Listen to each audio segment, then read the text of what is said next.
When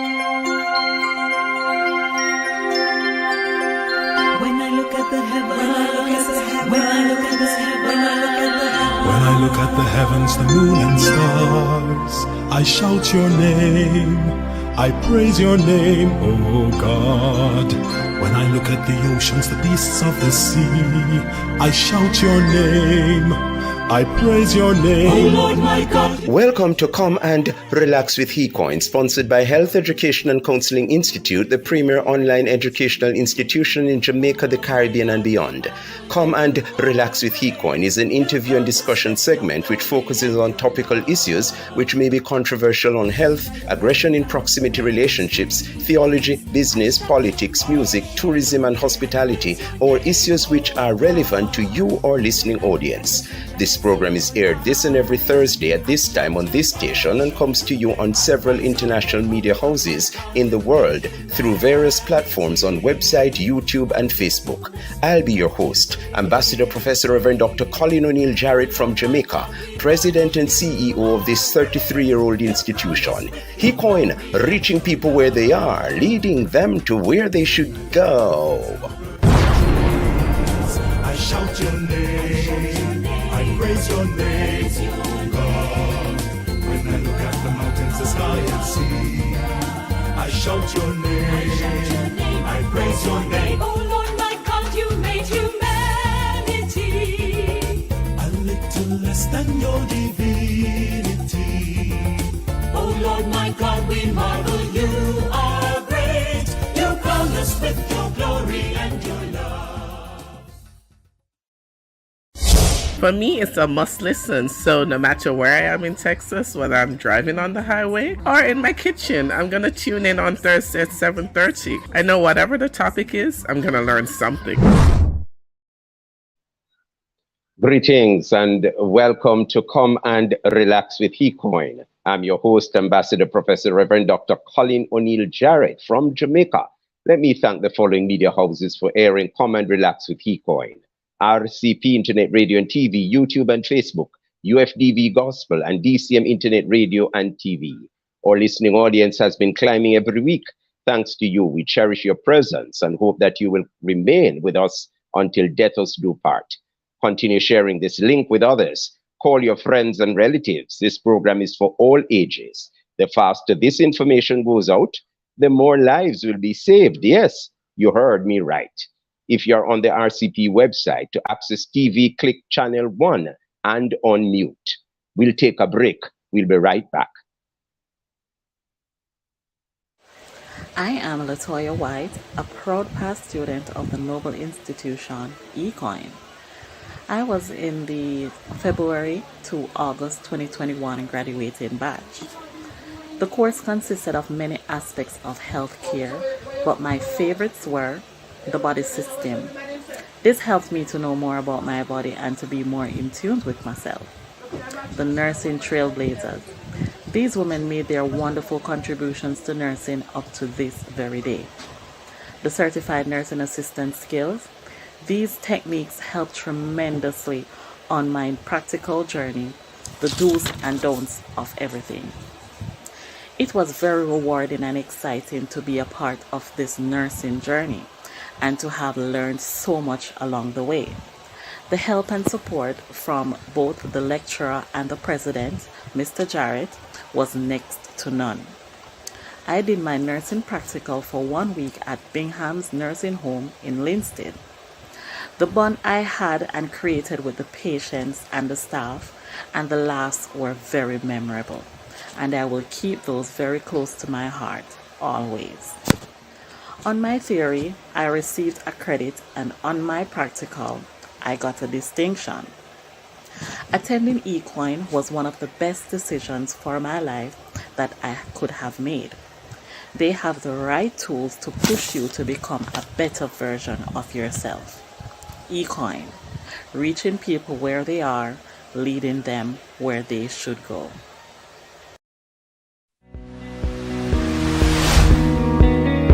The United Nations UN Secretary General Special Representative on Violence Against Children visited Jamaica in October 2022 to call for enhanced protection of children's rights. While in Jamaica, she met with government officials, children, human rights institutions, and civil society on a 4-day visit to support and mobilize further action to protect children from violence.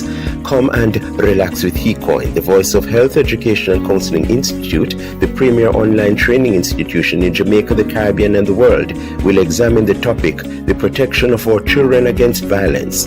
Is the government of Jamaica playing a pivotal role in this area, or much more needs to be done?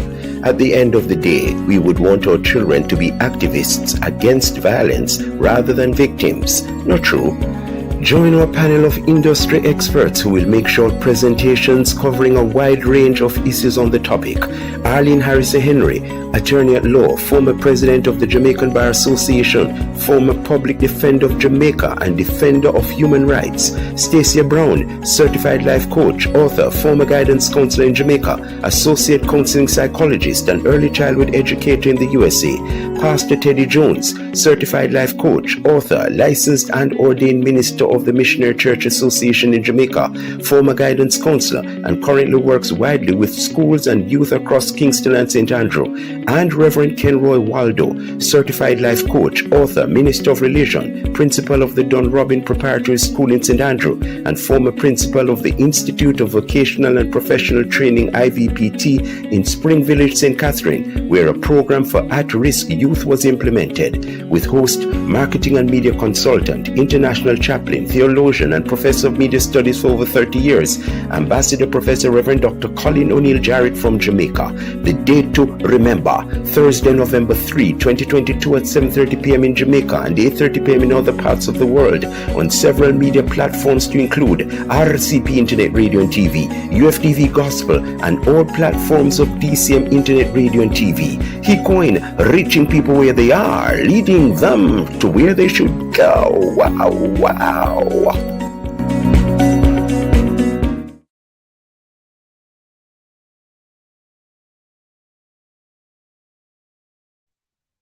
Welcome back to Come and Relax with HeCoin. I'm sure our listeners will recall that last week we examined domestic violence and mental health disorders. Is there a link in any way to behavioral issues now being experienced worldwide? We are right on target in today's show. Viewers and listeners, I will introduce CARWH with the video presentation posted on YouTube in June 2022 from Special Representative of the Secretary General on Violence Against Children, Dr. Najet Mala Majid. Over to you, studio. Excellencies, distinguished participants, dear children, the urgency for investing in an effective protection of all children from all forms of violence in all settings is more relevant than ever worldwide. First, too many children worldwide are still left behind. Across the world, progress in the protection of children has been slowed or even reversed by the pandemic and the ongoing humanitarian crisis. The pandemic has increased violence against children, both offline and online, including domestic violence, sexual exploitation, child labor, child marriage. Millions of children forcibly displaced due to armed conflict, food insecurity, and environmental degradation are more likely to be victims of child trafficking, sexual exploitation, forced labor, enrollment of children in armed and criminal groups, or go missing along these dangerous journeys. Second, huge toll is paid by children and societies. Child victims of violence are experiencing severe and long-lasting mental health problems. Child victims of violence may not reach their full education and health potential, which will limit their future productivity and impact the human capital development. A huge financial toll is paid by its victims and societies. One study suggested these costs could be as high as 8% of world GDP. This is a waste of trillions of US dollars each year. Third, investing in child protection is needed more than ever. We must see spending on child and gender-sensitive protection and violence prevention across all services as a key investment with high returns and long-term cost saving. Investing in child protection and violence prevention should be an integral part of every government's overall economic growth and development strategy. Fourth, children are key partners and must be seen as part of the solution. Children worldwide, including the most vulnerable, are taking action in addressing violence against children, gender-based violence, climate change, poverty, mental health, social discrimination, among others. They are leading the way with creative initiative and involvement in decision-making processes. We need to listen, involve, and empower them more and more. Excellencies, distinguished participants, dear children, protecting all children cannot wait. We know how to do it. We must do it with and for children. Thank you. The esteemed panel of industry experts will examine the topic, the protection of our children against violence. But the question is, can we really protect our children against violence? The panel was introduced to you earlier with their titles, and now I will introduce them with their names so that you can see their faces ahead of their presentation. Arlene Harrison Henry, Stacia Brown, Reverend Teddy Jones, Reverend Carwh Waldo. Welcome to you, ladies and gentlemen. I ensured that we have had a balance of the genders, 2 males and 2 females. Welcome to you, ladies and gentlemen. Thank you. Greetings, Ambassador, and greetings to all your listeners and viewers. Okay, very well. I am not seeing, is it Stacia? I'm not seeing? Yes, not seeing Stacia. Okay, studio, can you see if she's backstage? Because we need to start. Thank you so much. Let me start with Mrs. Arlene Harrison Henry, who is not afraid of speaking. That much I know. The United Nations Convention on the Children's Rights of the Child guarantees the right for children to be free from violence, including physical and mental violence, injury and absence, neglect and negligent treatment, malnutrition or exploitation, including sexual abuse. Now, the question is, what are the rights of the child that are most often violated and why? How are children's rights violated in Jamaica? Mrs. Arlene Harrison Henry. Hi, thank you. Good night to my fellow panelists and all our listeners. The section that you read on the United Nations Conventions on the Rights of the Child, I want to say that we in Jamaica adopted domestic legislation which mirrors the UN Convention on the Rights of the Child. And I want to just go further in terms of the legal context that the Charter of Fundamental Rights and Freedoms, which was passed by our Parliament in 2011, made significant provisions for our children. And it is in this context that I recommend that we look at the rights of our children and how their rights are violated. The Charter provides that every child has the right to such measures of protection as are required by virtue of the status of being a minor or as part of the family, society, and the state. And every child who is a citizen of Jamaica is entitled to publicly funded tuition in a public educational institution at pre-primary and primary levels. Of course, notwithstanding those provisions, children also enjoy the rights that adults have, the right to life, the right to liberty, security, and so on of persons. How are children's rights violated? I want to say that in the broad context, Children's rights are violated because the adults fail to respect children and to respect their autonomy as children, their right to have opinions and their right to be treated and nurtured as persons having inherent dignity as human beings. That is how I would suggest that the rights of children are primarily violated. So the lack of understanding of how to nurture our children, to treat our children with love and affection.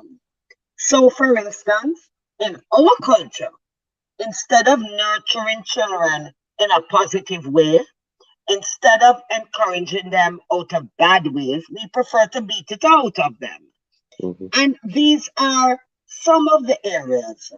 The lack of equal opportunities for reasonably good education, inadequate health, poor nutrition, and of course, again, we have a culture of glorifying sugary drinks, adequate housing, protection from harm and harmful influences and substances. Our legislation within the Charter or under our Child Care and Protection Act protects children, provides a legal framework for the protection of children. Yet, notwithstanding, children are abused and are abused in our homes, primarily are abused by people who are known to our children, not strangers who abuse our children. They're abused primarily in the home. The pandemic, of course, increased in an exponential manner and showed how children were adversely affected. And I want to just focus very quickly on education, where the poorer children in our country,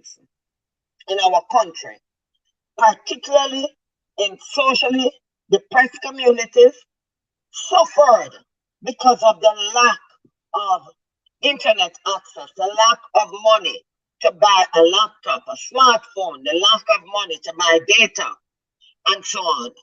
And the lockdown, though necessary, was introduced in a manner that was disadvantageous to the poor, and our children were left behind. And that is an impact that we as a country will feel for generations to come. Because for about 2 years or more, schools were not in session regularly. So, moderator, ambassador, I think I would want to open in that way. Okay. And this leads us now to, has Jamaica failed with denial of humanitarian access, as we see coming out of other countries? If yes, how has this negatively impacted the safety of our children in Jamaica? I looked at that question carefully, the denial of humanitarian access, and I see its applicability to, in our context, to hurricanes and to pandemics, and not to war-torn countries. But what I would say in relation to that is that during the pandemic, there was clear evidence of food insecurity. Many families, and we know the culture, many families who depend on daily hustlings on the street to bring in food for children and the family, could not do it because of the lockdowns. And this resulted in many families and children not being able to provide healthy meals for their children. There were very little state intervention or government intervention to address that population, that large population of Jamaicans who go out on the road every day. And in fact, there was a study done on it by the State of Food Security and Nutrition in the world in 2022, and saw the moderately state of our country of food insecurity, where sugary drinks are substituted, whether for water or for healthy drink, where families struggled to feed their children. Thank you. I was about to say to adjust your camera. Right. Thank Right. you. You're welcome. And there is one more question that I would want to ask, because I know you have had your whole life dealing with law and you dealing with human rights. What are the human rights issues affecting our children? The human rights issues that affect our children, you see, is the the lack, and I go back to my opening remarks, Uh-huh. Uh-huh. the lack of respect that we have for our children. Our legislation, including our constitution, the Charter of Fundamental Rights and Freedoms, enumerate, itemize 1, 2, 3 what the rights of our children are. And this legal structure is fairly strong. So, for instance, we have the obligation to report abuses. Like there's a abuse next door, the obligation to report abuses. We have the establishment of the Children's Advocacy Office that is required to investigate allegations of abuses. We have the sexual registry and so on. The fact of the matter is that whilst there is a fairly robust legal framework, and before I go into that though, forgive me, the Child Care and Protection Act also protects the children from exploitation, protects the children from child labor, protects the children from abuse, physical and sexual. Notwithstanding, we continue to have abuse of our children. And I want to submit for our consideration that the human rights that are violated against our children is born out of a fundamental disrespect for our young ones, our little ones, a lack of respect for their autonomy, a lack of respect for their views and opinions, a lack of understanding of how to nurture and how to treat children with love and affection. And also, what I'm discerning is there seems to be a disconnect or clash between how children see themselves as distinct from the traditional societal views. In addition, as we know, there is a lack of equal opportunity. If you are poor and you're not too bright, you're going to go to a lesser school. So we have a school system in Jamaica where a handful of children get the opportunity to go to our well-respected, established traditional school. Thank you, We Mrs. have Arlene. also a lack of societal responsibility for our children and a lack of teaching of sound values. So we have adults in our population, adults Thank you. amongst us, who Thank- encourage children into badness. So instead of teaching them positive visions, positive goals, positive identity of themselves, they are drawn into little gangs, into bad doing. And I am going to say, smoking marijuana when they should be at school learning. Forgive me for putting that, and I know that that may be For somebody else. Yes. right?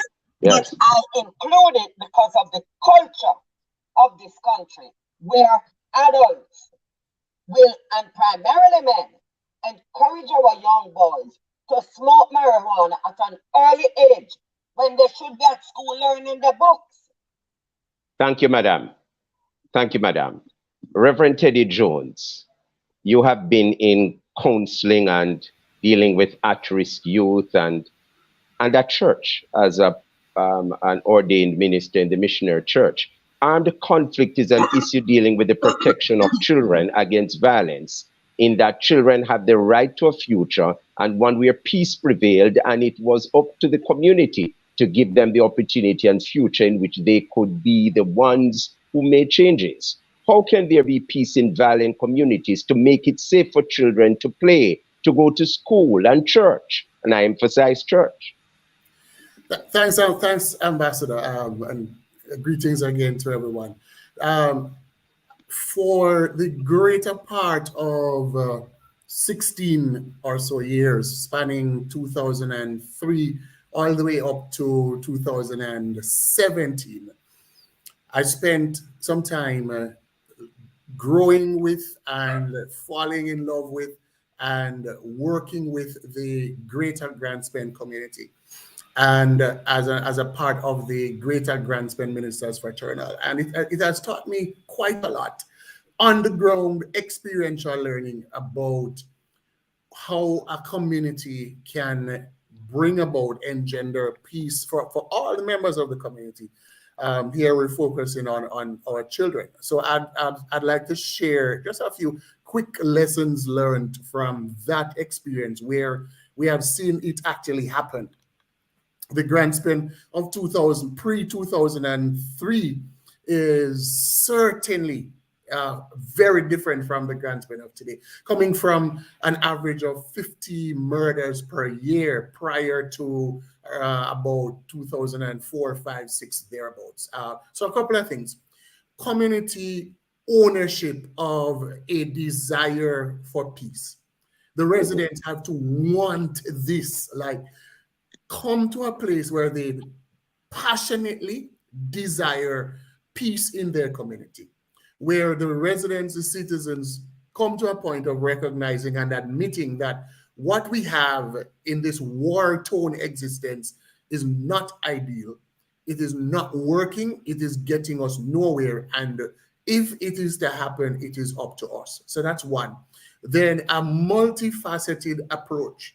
The Grand Spend model involved multiple stakeholders, among which the citizens, as I said just now, a key part, the JCF, the USAID, OAS, the business community, the church community, the Greater Grand Spend Ministers Fraternal, as I just said, where we were, and to this very day, a united front. We would have joint prayer meetings, joint prayer walks. We would lead the members of the political directorate on peace marches and peace prayer walks, right? The persons from the health sector, many stakeholders coming together and working towards that. The church herself had to recognize that we can't be over here disconnected from community. We had to be immersed in the life of the community through sports, through the performing arts, bringing the message of peace, the message of nonviolence, the message of transformation, ultimately transformation that is possible through the life and the power of Jesus Christ and his word, bringing that to them in multiple forms, including the vehicle of our local culture, our local language, our kind of music, the ways and practices of the youth, reaching the elderly, reaching the parents with things like street side parenting workshops, and the church immersing herself in the community in such a way that the community sees the church as their church and an important part of the change process, so that not only is it safe for everyone in the community, but it is also safe for the children to be a part of church and for the church to be a part of the community. Yeah. Very good. All inclusive. Absolutely. The risk of gang violence and abuse, cyber bullying, and the increase in violence and other factors were all matters of great concern in the report, which had been looked at by the pandemic. Let's talk about this, Teddy, how this works. Yeah, it became very painfully obvious as before long as the pandemic unfolded that all the risk factors, all the clear and present dangers, all the experiences of danger and exposure to violence, victimhood as a result of violence, the pull factors, that all of those that were always there were exacerbated, were expanded by the pandemic for a number of reasons. One, adults were home with children much more with all the lockdowns and all the restrictions, right? Movement was curtailed. The avenue of escape that being at school offered to the child, that was significantly curtailed. The stress that the pandemic itself brought on all of us, the transference of that stress, right? Some persons responded to that stress by becoming more aggressive, more violent, and so that was multiplied. Then you had the economic factor, where again, the child is at school for a greater part of the day. Now the child is at home, almost 24 hours. Food is running out. The little food you could buy, that is not lasting. What used to last 3 days is now lasting 1 day. Parents were complaining about the children eating out all the snacks, eating out all the food. That came with its own stress. And then, of course, unfortunately, the extra opportunities that the predators in our midst seized to capitalize on now greater access, unfortunately, to our children among the most vulnerable in our society. And so it was particularly painful and sad and unfortunate. And for the children, I mean, they could not breathe a greater sigh of relief when conditions improved such that the lockdowns and the restrictions became gradually less. Thank you. I want to bring in Carwh Waldo, and then I'm seeing Stacia in house. Yes. Had some difficulties, and Reverend Waldo and I go way back many years because he assisted Hecoin in where he was. Having had the experience of being principal of a preparatory and vocational training institution, you know that children being impacted by violence are agents of change as well as the future. So they are victims and advocates. What do you think of this statement, Reverend Waldo? How can we effectively reach our at-risk children? I mean, great night, Professor. Great night, panelists. Reverend Jones, big up, long time we haven't seen each other. You see your face? You see your face? Yeah, I mean, awesome question, Professor. And one of the things I want to start by saying that as we look at this question in reaching our at-risk youth, what comes to mind first and foremost, Professor, is we ought to go back to Maslow's hierarchy of needs. In my own experience, one thing I've recognized is that it is difficult to reach children, difficult to reach youth when you have not yet understood their particular needs. Many, in my experience, many have come to us not having food. Many have come with lack of safety needs. Many have come being just emotionally disturbed. They feel like they don't belong, etc. And now it is to bridge that particular gap. I've come to recognize as well that when they come to me hungry, even at the prep level, that they don't even have time to concentrate. They cannot concentrate to learn. I have recognized many of them also, they give a lot of trouble. When they don't have a sense of belonging, what they do is that they behave in a maladaptive way because they're trying to get the attention of the teacher. They're trying to get the attention of their other peers as well. And in trying to get their attention, they are being extremely disruptive. Well, how can I reach those persons, those students, those children? I have to understand first and foremost their need. So what I have to do is I have to find out what's happening at home. I have to call the parents. I have to figure out what is this child going through so much that when they come to us at school, they are now just showing out the different things in their particular lives. So for me, big professor is understanding first and foremost what are the needs of these children. Without a clear understanding of that, it is going to be extremely difficult to reach them, very difficult. And even as Mrs. Arlene talk about, their own rights, own needs, that is very important when you put in that into Maslow's hierarchy. If we're able to come to that place where we recognize there must be a story behind what these children are going through, and we get to that place where we try to figure out what the story is and how to do some intervention, then violence for them is going to be something that they're going to gravitate to. Listen, very quickly, Professor, a little boy in one of the classes is giving all ends of trouble, all ends of trouble. The teachers want me to kick him. They want me to get rid of him. I just called him one day and said, listen, tell me what is happening. Who is at home with you? The little boy quickly said, listen, I don't live with my parents live 2 feet from me, but I live with my adopted parents, and he's not adopted legally.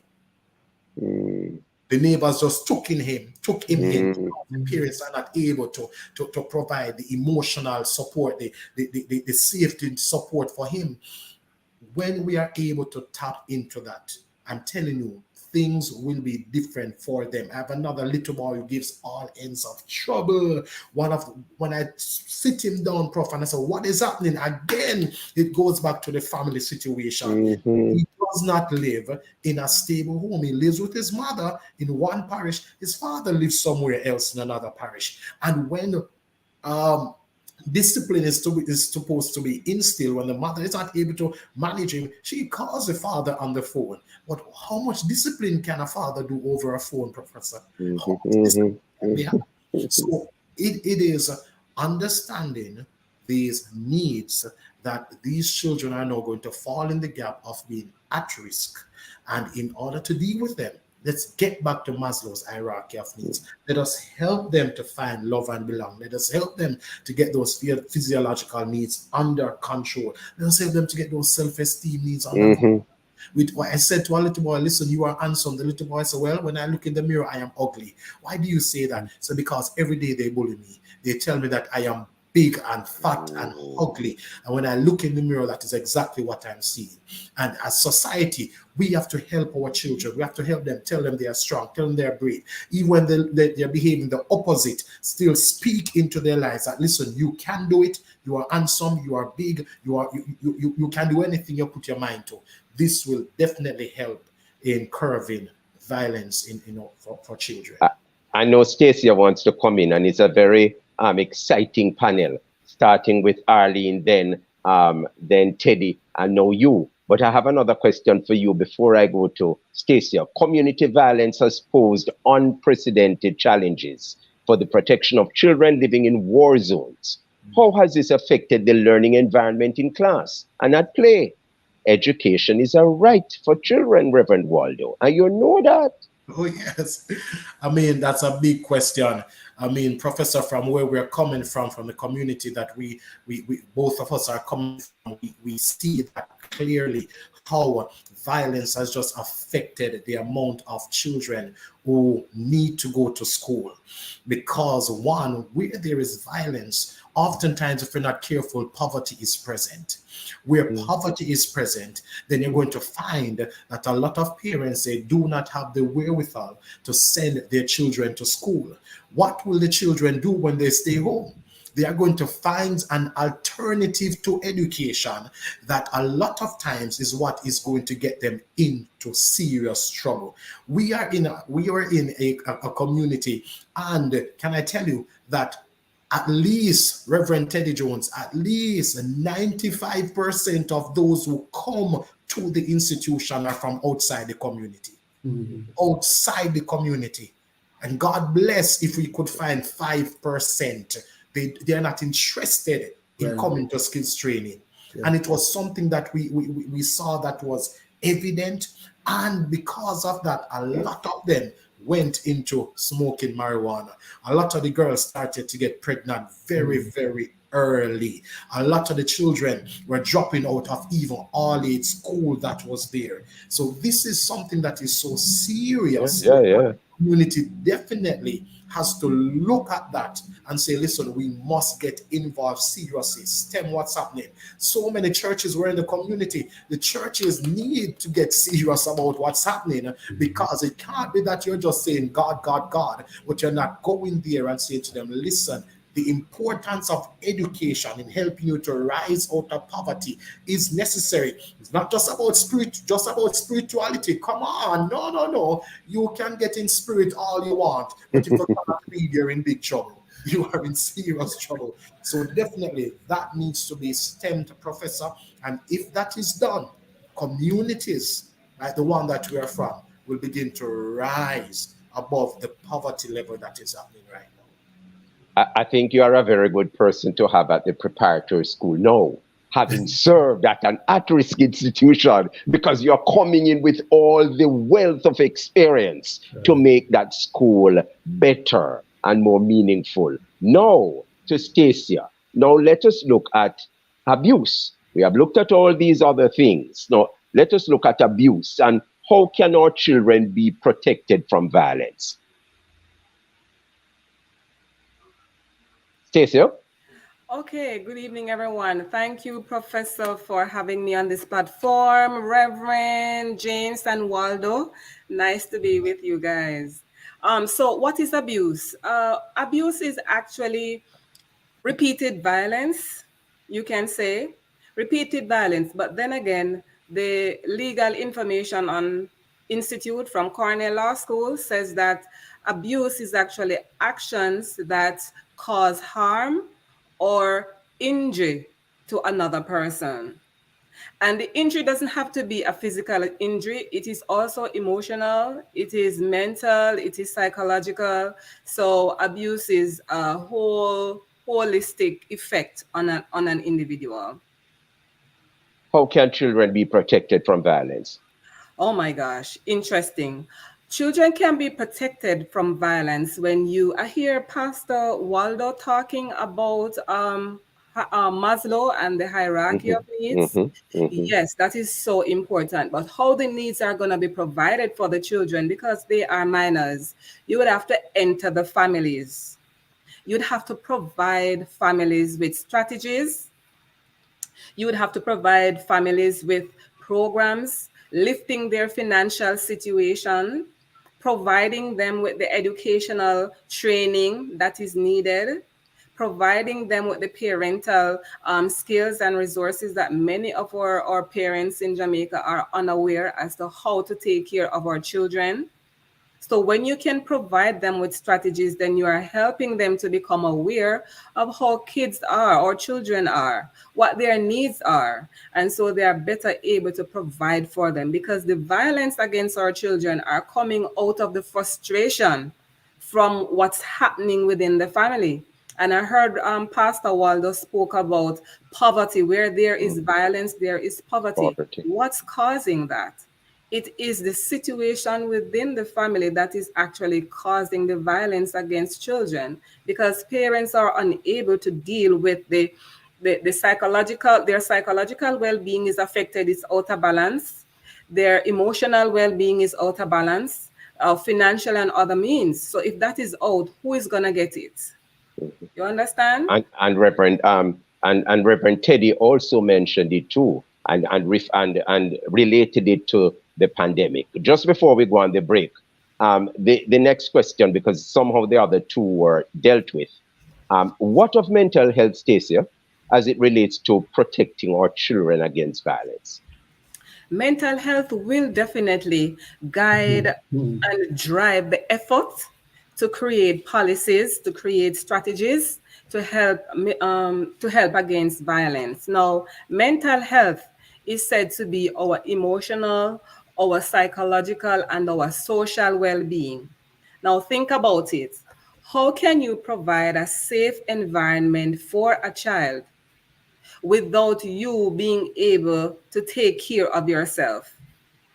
Your mental health and well-being, it affects how you think, it affects how you feel, and it affects how you act. So it will definitely determine how you handle a situation, how you make a decision, and how you make healthy choices. So when you talk about mental health, it is important for everyone, not only children, but for the adults, the parents who and the caregivers who are taking care of our children. Thank you. We should have taken a break, but this discussion is so exciting at this time, and I don't want to break the flow. I'm sure you understand me. No, I don't see Arlene on. I'm not sure we lost her. But Teddy, I want you to take this up because I know you have an appointment and you accepted this invitation. And I promised you that I would, and that you can run. And I think Kenroy also has an appointment. But Teddy, the third message in what was said earlier in terms of the several meetings of the special UN representative recommended three things. And one of them speaks to ending violence. Is it possible, feasible, and cost effective? Could you take just a minute to talk to us about that? Yeah, it's possible. It is possible. I persistently reserve tremendous hope and faith in the human capacity for good. While we know that we come into this world affected by the reality of sin, we also come into this world still as bearers of the image of God. And I happen to believe firmly that the so-called worst of us is capable of good and has good.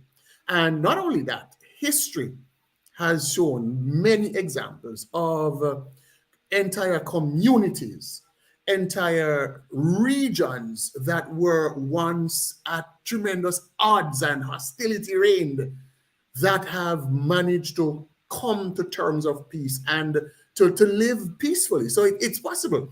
It takes a lot, yes, it's very costly, but I want to affirm that where we have a collective desire, again, we have Grand Spain and other communities around our own island that are a sterling testimony to the fact that it is possible.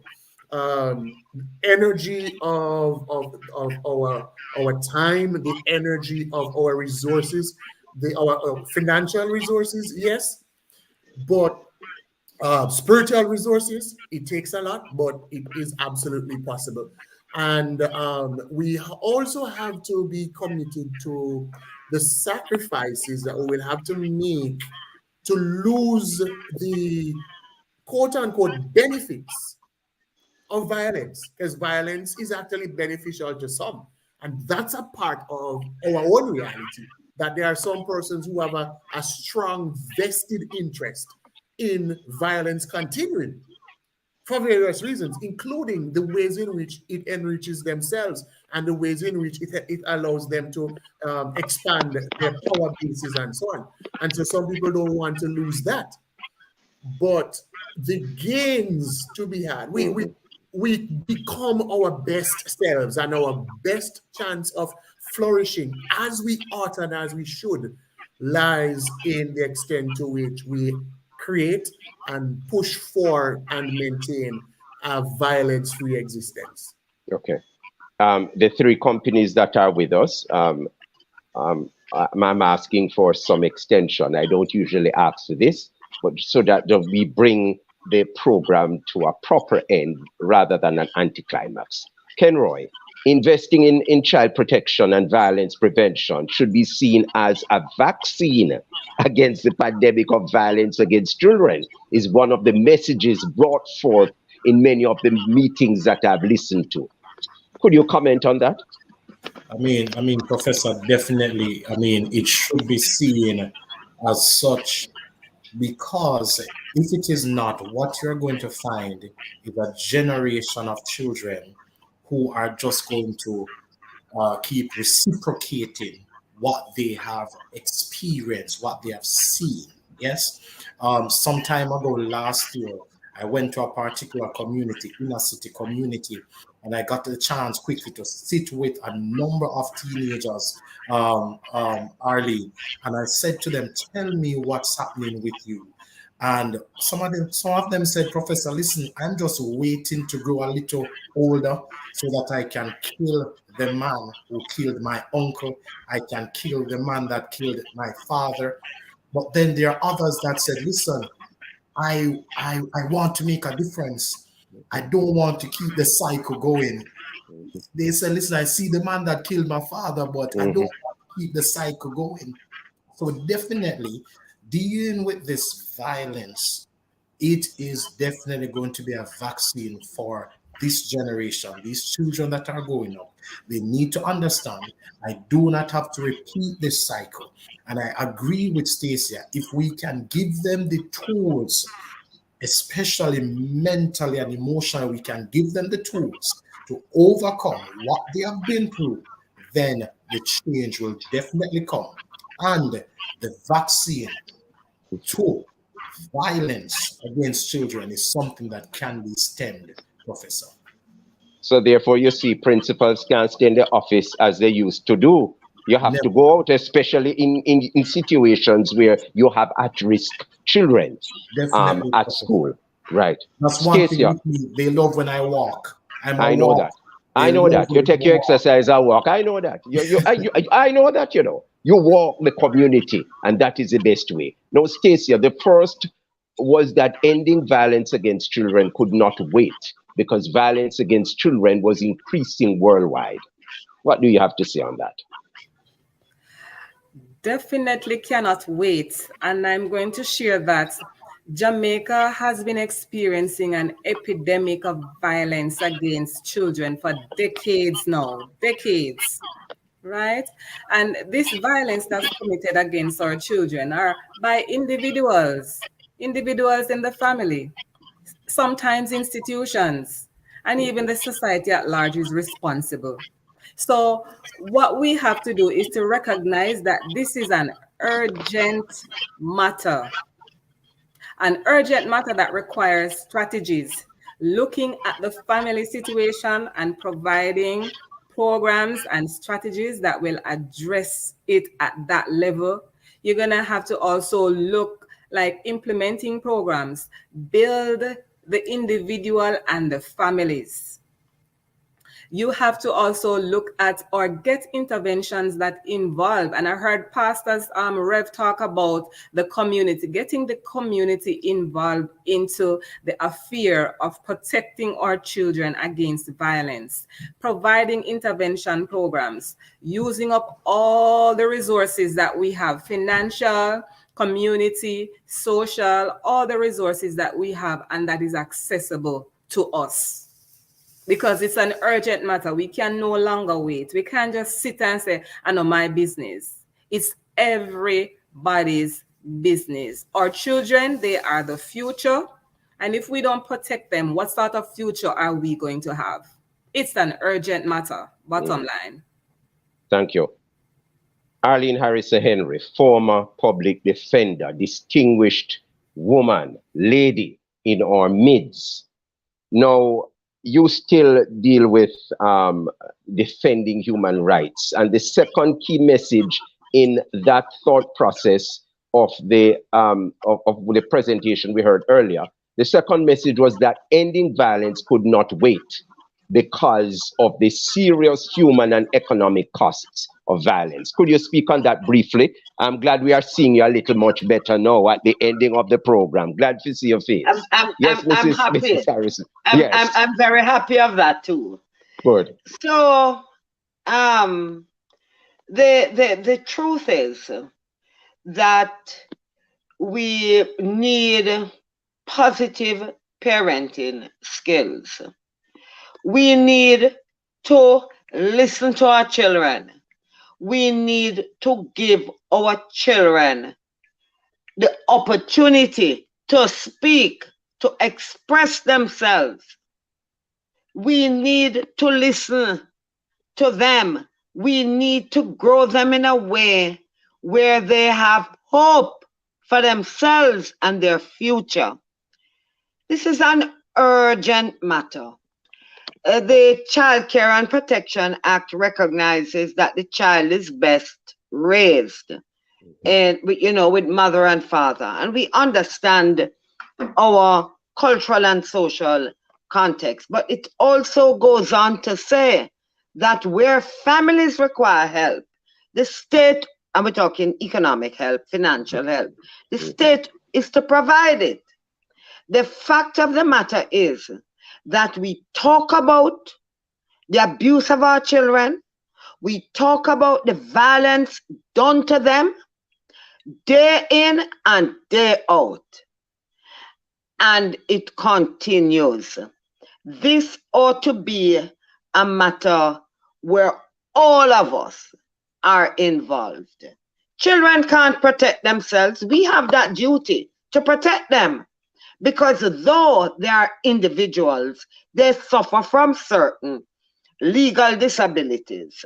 And we are the ones who are to protect them. Yet, we are the violators of their rights at all levels.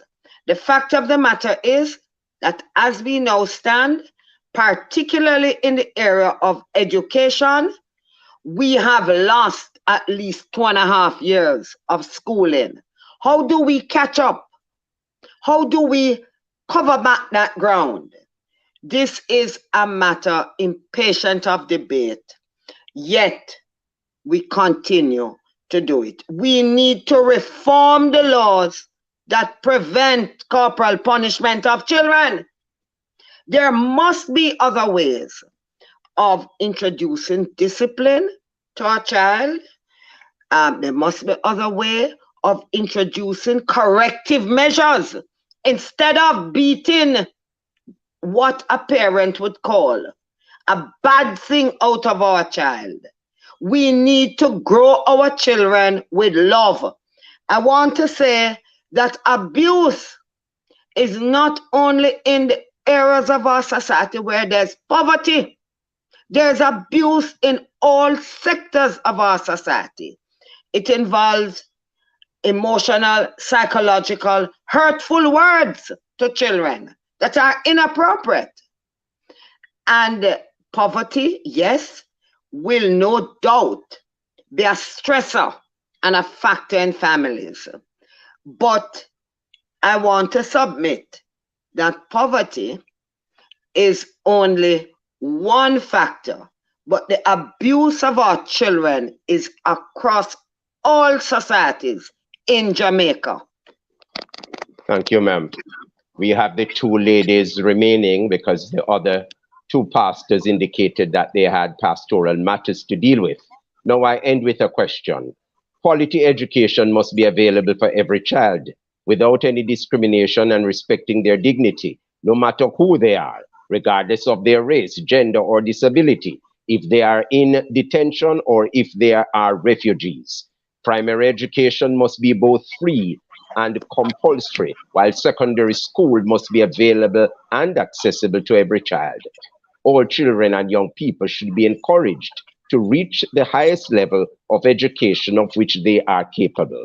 What measures has the government of Jamaica implemented to ensure that all children attend school and that no child is left behind? Want to start with Stacia, although she has left Jamaica for a while, but you still keep in touch. And then and then Arlene will wrap up.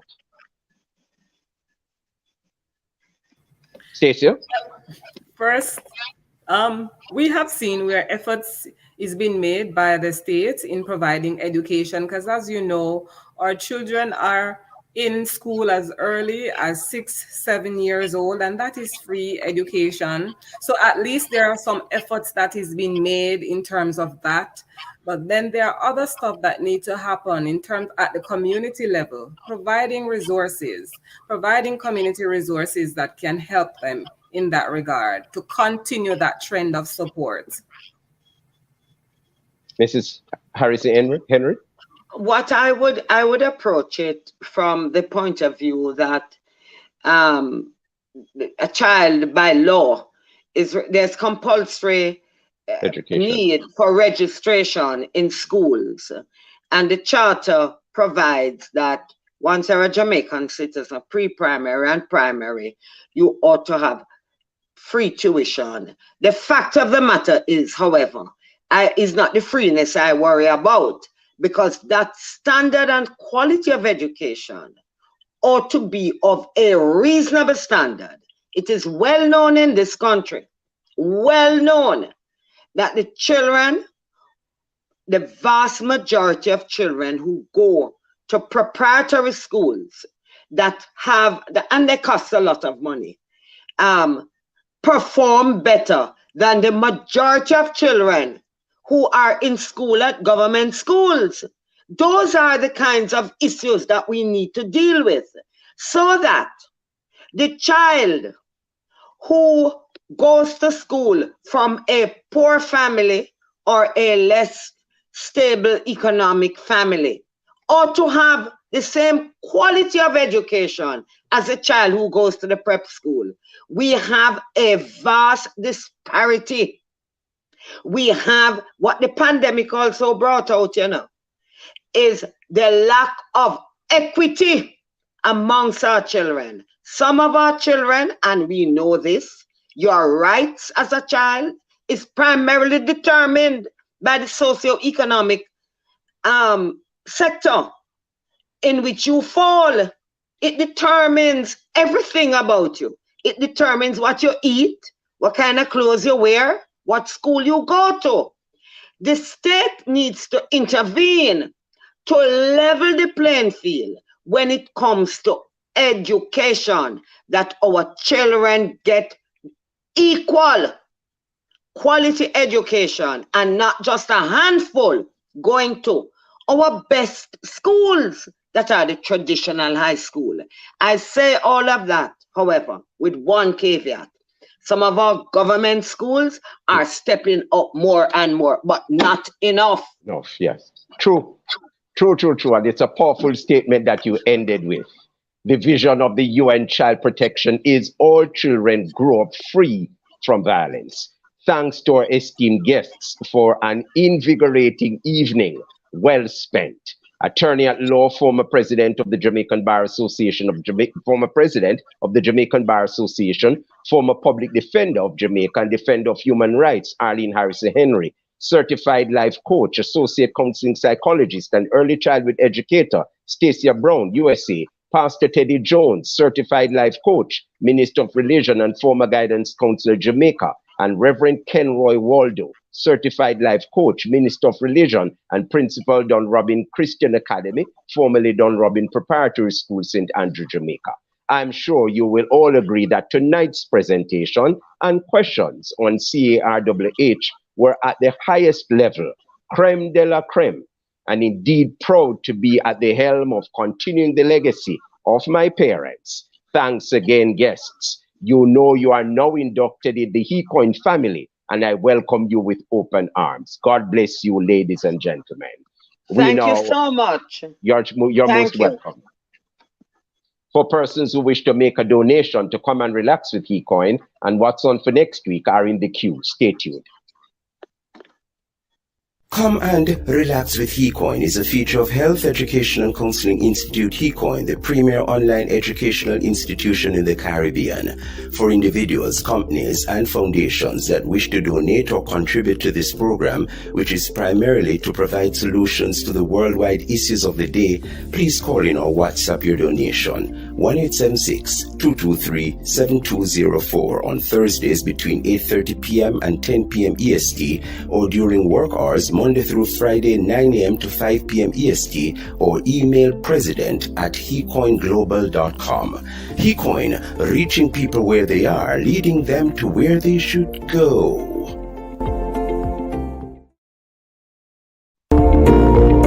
A distinguished licensed physician of physical medicine and rehabilitation in Jamaica, the only one of 3 throughout the English-speaking Caribbean, lecturer in the Faculty of Medicine at the University of the West Indies, consultant at the University Hospital of the West Indies, pioneered areas in physical medicine and rehabilitation in Jamaica and the Caribbean.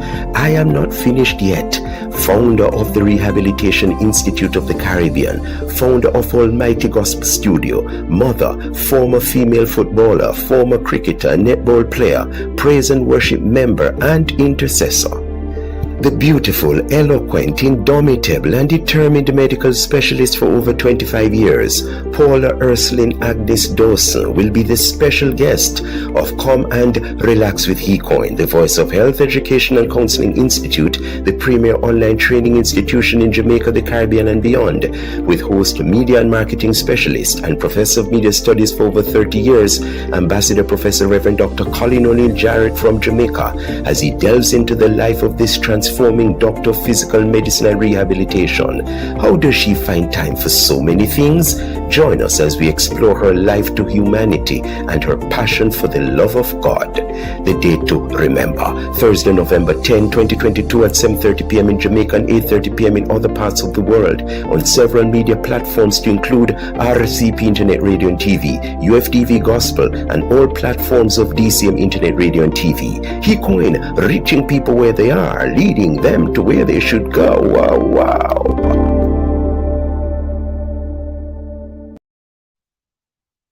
Let me thank the following stations for sharing their platforms and for making this program always available to you. RCP Internet Radio and TV, YouTube and Facebook, UFDV Gospel, DCM Radio and TV on all its platforms. Let me publicly thank Minister Leroy Weeks, President and CEO of RCP, Royal Central Praise Internet Radio and TV in St. Kitts and Nevis, for always being in studio, ensuring that all goes well as the main platform for this broadcast. HeCoin is always appreciative of your effort. Thank you, sir.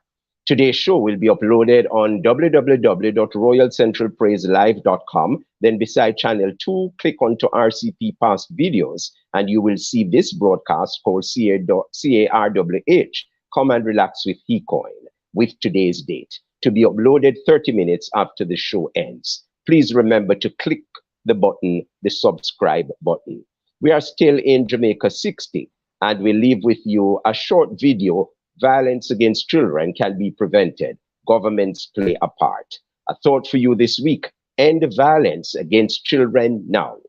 Join us this and every Thursday at this time on this station for Come and Relax with HeCoin, sponsored by HeCoin. I am Ambassador Professor Reverend Dr. Colin O'Neill Jarrett, the proud president and CEO, and in the second generation of leadership of this 33-year-old flagship training institution in Jamaica, the Caribbean, and beyond, Health Education and Counseling Institute. Please now receive the benediction. May the strength of God sustain us. May the power of God preserve us. May the hands of God protect us. May the way of God direct us. May the love of God go with us this day, now, and forevermore. Amen and amen. Walk with my friend.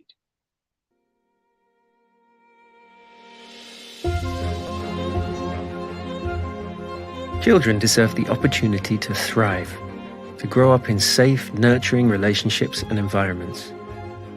But 1 billion children are affected by violence every year. This is a terrifying and desperate situation for them, and it's also an urgent public health problem. But no matter what the political or economic situation, violence against children can be prevented. The cost of not acting is huge.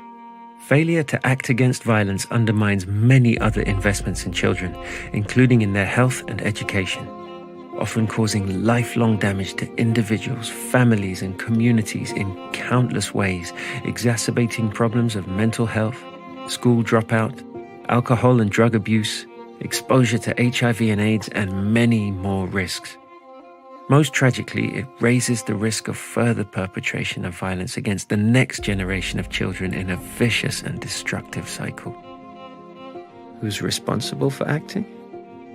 Well, governments play a key role in preventing violence and safeguarding children. One of the most important functions of any government is to make homes, communities, and schools into positive, caring places, and to ensure that families have the means to protect their children. But it's challenging for governments, which are often pulled in many directions by a huge range of different stakeholders and concerned citizens. The INSPIRE framework can help. It's a set of 7 strategies that governments can use to prevent and respond to violence against children. Evidence already shows that well-designed programs using the Inspire framework have reduced violence by 20 to 50%. The 2020 Global Status Report on Ending Violence Against Children maps progress in implementing the Inspire framework in 155 countries. It provides a baseline to help governments monitor their progress towards ending violence. Although governments around the world support the Inspire strategies, the report shows that far more work is needed to end violence against children. Why? Well, for example, 83% of countries have the survey data they need to protect children, but only 21% are using it to set the right prevention baselines and targets. 80% of countries have a national action plan to prevent violence against children, but only 20% of them are fully funded. And although the laws that protect children from violence are enacted all around the world, they're poorly enforced. Inspire can help. It's urgent that governments use Inspire to do a number of simple things. Develop a national action plan to reduce violence against children and make sure it has precise targets for reductions in violence. Appoint an agency to coordinate multi-sectoral action and give it the resources it needs to do its job properly. Increase funding for evidence-based approaches to ending violence against children. Use the technical guidance in the Inspire package to scale up and increase the reach of the programs. And finally, enact and enforce laws to ensure the absolute prohibition of all forms of violence against children in all settings. To reach the SDG 16 target of protecting children from abuse, exploitation, trafficking and violence, we need to accelerate progress significantly. Inspire can help. This report can help.